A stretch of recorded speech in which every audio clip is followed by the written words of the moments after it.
MBC는 대한민국의 축소판. 이념에 기울어진 운동장 바로잡아야 박지현. 중도 중립 인사는 노조의 백전백패. 좌파 미디어 카르텔의 조직적 여론 왜곡 조작 호도. 피해자는 국민. MBC 간부 89. 민주당 방송법. 공영방송 인사권 연구위 장악하겠다는 것. 좋은 기사란 균형 보도, 전제로 스스로에게 부끄럽지 않은 기사. 리진숙. 1961년생 대구 신명여고, 경북대 영어교육학과 졸업, 한국외대 영어통역 석사, 미국 존스홉킨스 대학 공공정책학 석사, 서강대 정치학 언론학 석사 전 MBC 기자, MBC 워싱턴 특파원 지사장, MBC 홍보국장 대변인, 기획홍보본부장 보도본부장, 대전 MBC 대표이사 사장 전 윤석열 대선 캠프 언론특보 시민사회 총괄본부 대변인. 사진 박지현 기자. 펜을 가로로 잡아들더니 잔뜩 왼쪽으로 기울였다. 그러니까 이렇게 돼 있는 겁니다. 이진숙, 리진숙 62, 전 대전 MBC 사장은 현재 공영방송의 상황을 이렇게 설명했다. 지난 6월 9일 뉴스에서는 노조원이 정글도, 도와 쇠파이프를 허공에 휘둘렀다고 강조하더군요. 경찰에게 휘둘렀다고 하면 공무집행방해, 협박, 위협이 되니까요. 그리고 21세기 대한민국에서 현수막 자른다고 누가 정글도를 씁니까? 지난 5월 31일 전남 포스코 광양제철에서 노조 간부가 농성하며 진압하려는 경찰을 공격했다. 그러나 이 공격 장면은 KBS, MBC, JTBC 뉴스 리포트에선 아예 사라지거나 극도로 축소됐다. 경찰에게 철제 의자를 던지고 쇠파이프로 경찰을 가격하고 정글도로 경찰을 위협하는 모습이다. 노조 측은 당시 정글도는 현수막줄을 끊는 용도로 챙긴 것이라고 했다. 6월 1일자 MBC의 캡사이신의 진압봉, 살수차까지. 민주화식에 되돌리는 경찰 고공농성 노동자, 경찰 진압봉에 붉은 피 흘려. 과잉 진압 논란 보도는 어떻습니까? 민노총 시위대의 불법적인 시위 행태는 비판하지 않고 경찰의 과잉 진압에만 확대경, 현미경을 들이댔더군요. 제목도 보세요. 캡사이신, 진압봉, 살수차에 더해 붉은 피와 같은 자극적인 단어를 의도적으로 배치했죠. 완전히 민노총식 보도인 겁니다. 이유가 뭡니까? 혹자는 MBC를 덜어 민노총 방송이라고 하던데요. 구성 성분 자체가 친민노총이니까요. 2022년 말 기준 MBC 노조 가입 대상 1,400명 중 900명 이상이 민노총 산하 언론노조 제1노조, 고 약 80명이 반 언론노조인 제3노조입니다. MBC의 주요 보직자, 간부는 148명인데 2021년 기준 그중 무려 89. MBC 입사는 노조에 입회한 것. %가 제1노조 소속이고요. 경영본부장, 인사부장, 법무부장, 미래정책실장, 정책기획부장 등 노동조합법상 노조원이어서는 안 되는 회사 측 인사 상당수가 민노총 계열에 소속돼 있는 거죠. 보도국 정치국제 에디터, 사회 에디터, 경제산업 에디터, 탐사기획 에디터, 디지털 뉴스 에디터 등 보도 부문 간부도 대부분 그렇습니다. 한마디로 데스킹을 노조가 하는 셈이죠. MBC 입사는 노조에 입회한 것. MBC는 1988년과 1992년 대규모 파업 등의 영향으로 원래 노조가 강한 분위기였다. 그러던 차 언노련 결성 핵심인 최문순 전 노조위원장이 2005년 차장급에서 사장으로 발탁되면서 노조의 위세가 몇 단계 상승했다. 특히 문재인 정부 들어 2012년 파업 때 해직됐던 전직 노조위원장들이 연거푸 사장이 되면서 노조의 파워는 절정에 달했다. 근 30년 세월 동안 노조를 견제할 수 없었던 건 MBC가 주인 없는 회사라서다. MBC 경영진 임면권은 방송문화진흥회, 박문진, 이사회가 갖는다. 여야 6대3으로 구성돼 있다. 이사 임기는 3년이다. 이명박 정권 출범 때는 기존 임기를 보장해줬다. 그러나 문재인 정권 출범 때는 노조와 좌파단체들이 보수 성향 이사들의 집, 학교, 교회까지 쫓아다니며 압박했다. 결국 2명이 사퇴하면서 6대3이던 비율이 4대5가 됐다. 그렇게 기존 사장을 쫓아낼 수 있었다. 요컨대 내 편이 정권을 잡으면 노조가 쫓아내고 내 편이 되면 노조 탄압을 외치는 식이다. 주인 없이 노조라는 터줏대감만 판치는 조직이라는 얘기는 이래서 나왔다. MBC 기자 시절 때는 노조를 어떤 시각으로 봤습니까? 제가 86사번인데 1987년 당시 유디구선언 그 무렵에는 보도지침까지 있었으니까 관행을 바꾸기 위해서는 노조의 역할이 어느 정도 필요하다고 봤어요. 지금은 정도를 넘었죠. 요즘 MBC에 들어갔다는 건 방송사에 입사했다기보다 노조에 입회했다에 가깝습니다. 그러니까 희대의 사기극인 한동훈 검언유착 바이든 날리면 같은 보도가 나오고 박근혜 대통령은 박근혜 씨로 김정은은 국무위원장으로 표현하는 거죠. 바이든 날리면 역사 기록될 오보 조작 방송. 2022년 9월 28일 오전 권성동 전 원내대표 등 국민의힘 의원들이 MBC 본사 앞에서 윤석열 대통령 해외 순방 보도와 관련해 사과를 요구하고 있다. 사진 조선TV. 바이든 날리면 발언 자막 보도와 관련 재판이 시작됐더군요. 지난 5월 19일 외교부가 MBC를 상대로 낸 정정보도 청구 소송 첫 변론 기일에 재판부는 음성 감정을 제안했던데요. 이미 보도한 이상 음성 감정을 통해 진위 여부를 밝혀야 할 사안이죠. 보도 전에 음성 감정을 맡겨야 했다고 봅니까? 보도 전에 맡겨야 했었다가 아니고요. 음성 감정을 맡길 정도로 부정확한 음성이라면 보도를 하면 안 되는 겁니다. 본인들이 무슨 감별사입니까? 이 보도를 계기로 지난 11월 대통령은 동남아 순방 때 MBC 취재단을 대통령 전용기에 태우지 않기로 했죠. 이 같은 조치는 어떻게 봅니까? 작금의 MBC가 언론 본연의 취재윤리를 망각한 편파적 이념적 집단이라고 생각하지만 그 조치에는 박수를 보낼 수가 없었습니다. 언론 본연의 정도를 벗어난 집단의 권력이 징계하거나 보복한다는 모양새가 되면 안 돼요? 대통령실의 단호한 조치는 MBC가 언론 역사에 기록될 오보 조작 방송을 했을 때 취해졌어야 합니다. 그래야 범죄 사실에 딱 맞는 징계와 처벌이 되는 겁니다. 적의 도발에 대해서도 권점 타격을 얘기하잖아요. 다른 방식으로 징계하고 처벌한다면 부수적 피해가 발생할 우려가 있죠. 경찰은 지난 5월 30일 한동훈 법무부 장관의 개인정보 유출 건과 관련 MBC 본사로 찾아갔다. 사진은 언론노조 등에 막혀 현관에서 대치하는 경찰. 사진 뉴시스. 현재 MBC 모 기자가 한동훈 법무부 장관의 개인정보를 유출했다는 혐의로 수사를 받고 있죠. 개인의 과실인데 MBC 보도국, 뉴스룸까지 압수수색한 건 과하다는 지적도 있더군요. 경찰에 따르면 MBC 모 기자는 지난해 4월 한 장관 인사청문회 당시 외부에 공개되지 않았던 한 장관의 아파트 매도 관련 정보 등을 모 유튜버에게 전달한 혐의, 개인정보보호법 위반 등을 받고 있다. 보도국 전체의 컴퓨터, 사물함, 책상을 뒤진 게 아니라 보도국 내 기자 개인의 자리를 압수수색한 거죠. 법원서 영장 발부할 때 압수수색 대상지를 정해놓지 않습니까? 이에 따른 것이라면 적법하다고 봐야죠. 과거 TV조선, 채널A도 겪었지만 언론사 압수수색이 너무 잦다는 지적도 나옵니다. 언론사가 성역은 아니지만 압수수색은 그 자체로 언론 활동을 위축시킨다는 우려죠. 그 우려에 공감합니다. 언론이 입법, 사법, 행정에 이어 제4부, 부라 불리는 것은 그 공공성과 중요성을 인정받았다는 건데 사부로서의 위신을 지키지 못하고 있죠. 성역은 아니더라도 성역에 가까운 보호를 받아야 한다고 생각하지만 성역에 준하는 만큼 그 위치를 남용해서도 안 된다고 생각합니다.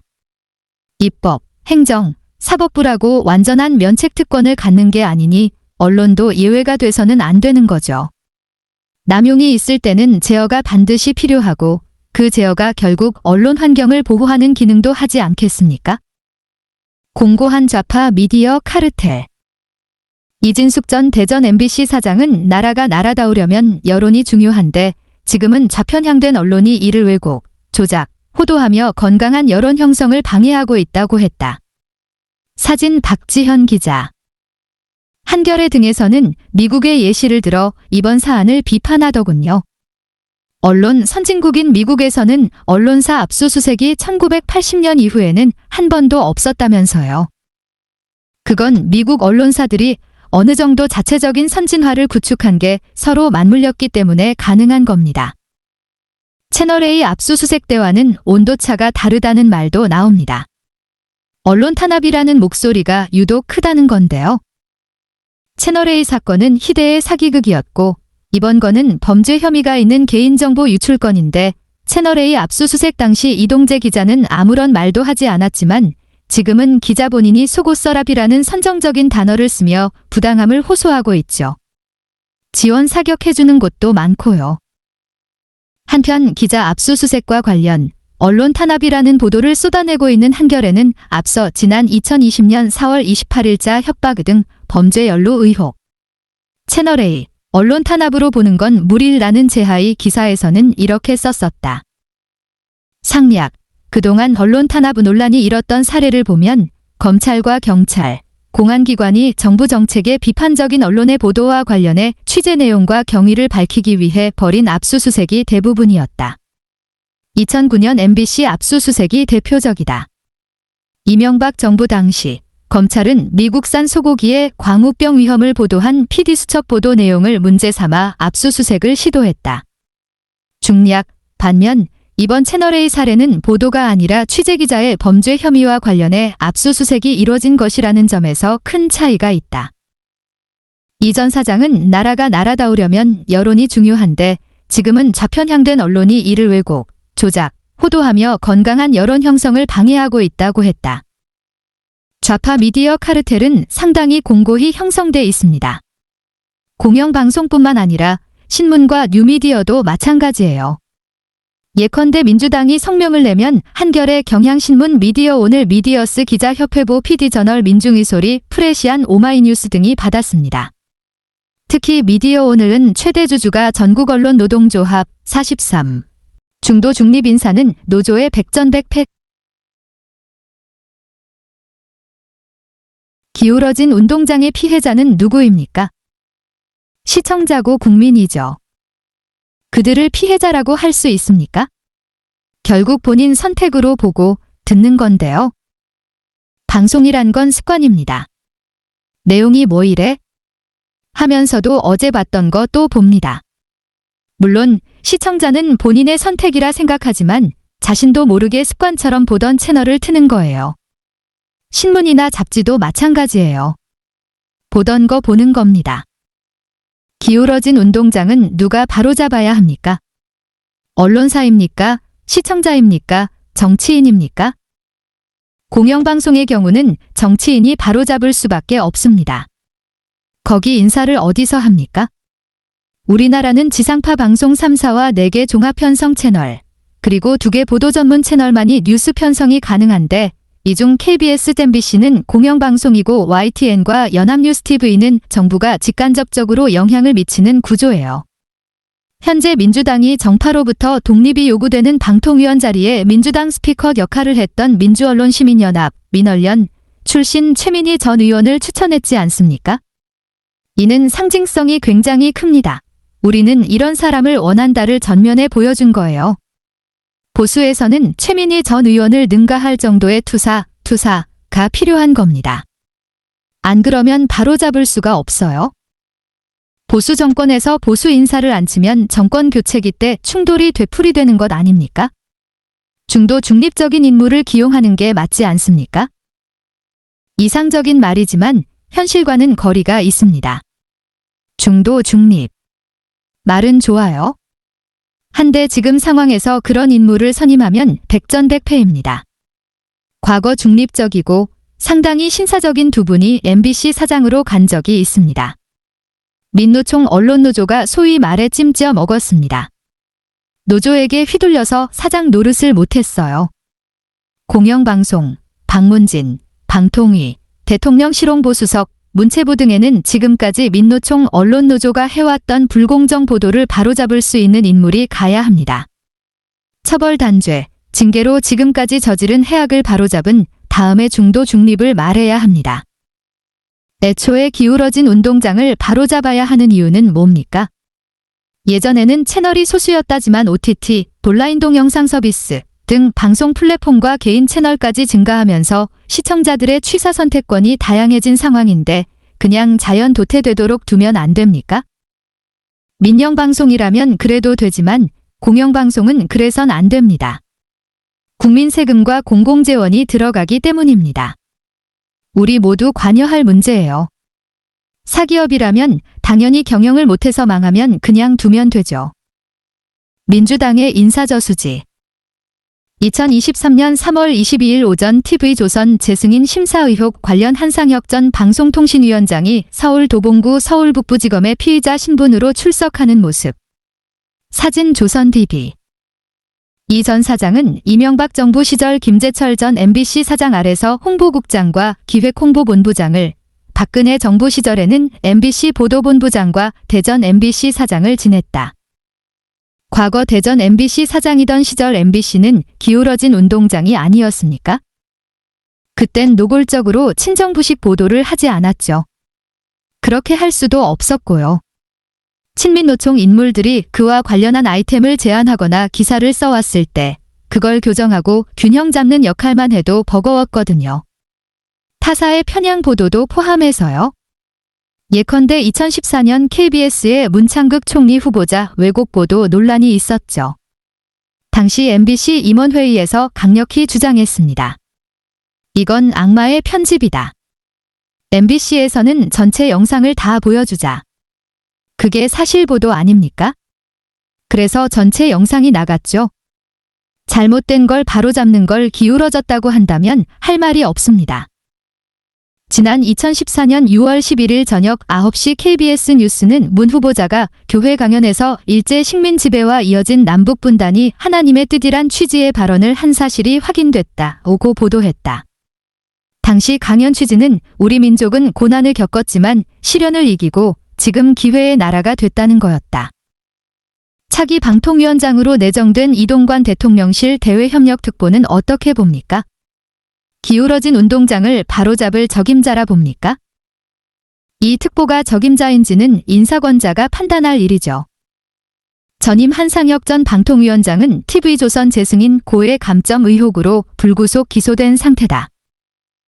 박성재 전 MBC 사장은 자신의 소셜미디어를 통해 이동관 특보의 내정을 비판하며 한상혁 전 위원장은 문재인 대통령과 친분이 거의 없었지만 방송의 독립성 보장을 위한 문 대통령의 의지에 따라 기용된 인물이라고 썼더군요. 말이 안 됩니다. 기본적으로 민주당의 인사는 굉장히 일관적입니다. 거긴 정권 교체라는 게 없어요. 김대중, 노무현, 문재인까지 꾸준히 맥을 유지해 오면서 그간 좌파 진영에 기여했거나 기여할 사람을 밀어줍니다. 인사저수지가 하나라는 거예요. 그런 마당에 문 대통령과 친분이 있고 없고가 어디 있습니까? 한상혁 전 위원장이 어떤 인물입니까? 민원련 공동대표, 박문진 이사 출신으로 열심히 활동해온 인물입니다. 그런 사람의 인사는 수순이었죠. 그 인사에 걸맞게 지금 끝까지 싸우고 있잖아요. 민주당 방송법, 인사권 장악하겠다는 것. 민주당은 지난 11월 공영방송의 지배구조를 바꾸는 방송법 등 4개 법률 개정안을 단독 의결했죠. 정권이 공영방송을 좌지우지하는 악순환을 끊어내기 위한 법안이며 공영방송을 국민에게 돌려주기 위한 노력이라면서요. 기울어진 운동장을 바로잡으려는 시도 아닌가요? 개정안의 핵심은 현재 9에서 11명인 공영방송 이사회를 21명의 운영위원회로 확대하고 운영위원 추천권을 국회 학계 직능단체 시청자위원회로 분산한다는 겁니다. 그런데 추천권을 가진 대상을 살펴보면 직능단체의 경우 100% 언론노조인 방송기자연합회, 한국PD연합회, 한국방송기술인연합회 등으로 구성돼 있고 학회 또한 문재인 전 대통령이 특별히 챙긴 한국언론정보학회 등 민주당 성향이 강한 곳입니다. 시청자위원은 대부분 현 공영방송사장 제가하에서 뽑고요. 21명 위원회 17명 정도가 좌파가 되는 겁니다. 사실상 민주당이 인사권을 장악하겠다는 거예요. 그야말로 정글도 휘두르듯 하는 인사를 영구히 하겠다는 겁니다. 그런데 직능단체는 왜 다 언론노조 소속입니까? 보수 언론인은 협회 설립 안 하고 뭘 했나요? 민원련에 대응하는 기구를 만들자고 예전부터 제안을 했었는데 지금까지 우파가 너무 바보 노릇만 한 거죠. 민원련이 1984년 설립했으니 올해로 39년이 됐죠. 전국 8개 지역에 독립지부도 뒀더군요. 민원련이 배출한 최고의 인재 중 하나가 한상혁, 최민희고요. 좌파들은 약 40년간 차곡차곡 자기네들 입지를 다져왔는데 우파는 참 그런 개념이 없습니다. 물론 최근 공정언론 국민연대, 공언련, 자유언론 포럼 등이 생겼고 저도 일부 조직에 소속돼 있긴 하지만 이제 겨우 시작인 거죠. 난 목숨 걸었던 사람, 못할 일 없어. 여성 최초로 지역 MBC 사장에 올랐지만 이진숙 전 대전 MBC 사장은 노조를 손봤다는 이유로 적폐 사장이라는 낙인이 찍혔다. 사진은 지난 2017년 이 전 사장을 규탄하는 피켓을 든 MBC 노조원들. 사진 뉴시스. 우리나라 첫 여성 종군 기자인 이 전 사장은 1991년 걸프전과 2003년 이라크전을 취재했다. 이라크전 때는 현장에 남은 유일한 한국 기자였다. 말 그대로 목숨 걸고 취재했다. 자동차를 수십 미터씩 날리는 미사일이 쏟아지는 와중에도 6mm 카메라를 놓지 않았다. 2003년 이라크전 때는 회사에서 신변 안전을 위해 요르단 암만으로의 철수 지시를 내렸는데 몰래 다시 바그다드로 들어갔다. 현장과 1000km 떨어진 호텔방에서 기사를 쓰는 게 너무 창피해서였다. 그해 한국방송대상 보도기자상 지천삼을 받았다. 일시 귀국 직후 한 언론에 쓴 기고문에서 그는 나는 기자로서 해야 하는 일과 하고 싶은 일을 했다. 이면서 그 결과로 한국의 시청자들이 좀 더 정확한 뉴스를 접하게 됐다면 그건 부수적인 이득지라고 썼다. 이후 여성으로는 최초로 지역 MBC 사장직에 올랐다. 하지만 노조를 손봤다는 이유로 적폐 사장이라는 낙인이 찍혔다. 지난 2021년과 2022년에는 각각 21대 국회의원 선거, 대구 동구갑과 대구시장 선거에 도전했다. 좋은 기사란 뭡니까? 객관적이면 됩니까? 언론의 취재보도 행위에 객은 없습니다. 쓴 사람, 주체가 있기 때문에 주관성을 완전히 배제하기 힘듭니다. 다만 균형 보도는 있어요. 이 또한 결국 취재 주체가 잡는 것으로 결국 의지의 문제입니다. 균형을 잡겠다는 의지가 깔렸다는 전제하에 스스로에게 부끄럽지 않은 기사면 좋은 기사라고 할 수 있겠죠. 종군 기자의 명예와 적폐 사장의 낙인을 모두 건넨 MBC는 어떤 존재입니까? 너무나 안타까운 존재죠. 폭발적인 역할을 할 수 있는 곳인데 MBC를 거친 여러 선배가 없어져야 할 존재로 인식한다는 게 참으로 안타깝습니다. 앞서 국회의원과 대구시장 선거에 도전했죠. 결국 추구하고자 하는 바가 뭡니까? 저 사람은 국회의원 하려는 거야, 시장 하려는 거야 라고 할 수 있겠죠. 그러나 목표는 일관적입니다. 대한민국의 이념적으로 기울어진 운동장을 바로잡는 데에 조금이라도 제 역할을 하고 싶은 겁니다. MBC 노조와 상대하면서 느낀 게 MBC는 대한민국의 축소판입니다. 좌파에 치중된 구조죠. 자연인 신분으로는 기울어진 여론 지평도를 바꾸기에 한계가 있으니 그 역할을 할 수 있는 자리에 도전을 하는 겁니다. 아직도 이진숙 하면 종군 기자를 떠올립니다. 무려 20에서 30년 전의 타이틀인데요. 이 같은 사람들의 인식이 새로운 역할을 하는데 긍정적으로 작용할 거라 봅니까? 저는 종군 기자라는 단어가 함축하는 바가 굉장히 크다고 봐요. 제 정체성을 얘기하는데도 도움이 되고요. 이 사람은 뭐든 할 수 있겠구나 하지 않겠어요. 목숨까지 걸어봤는데 제가 못할 일이 있을까요?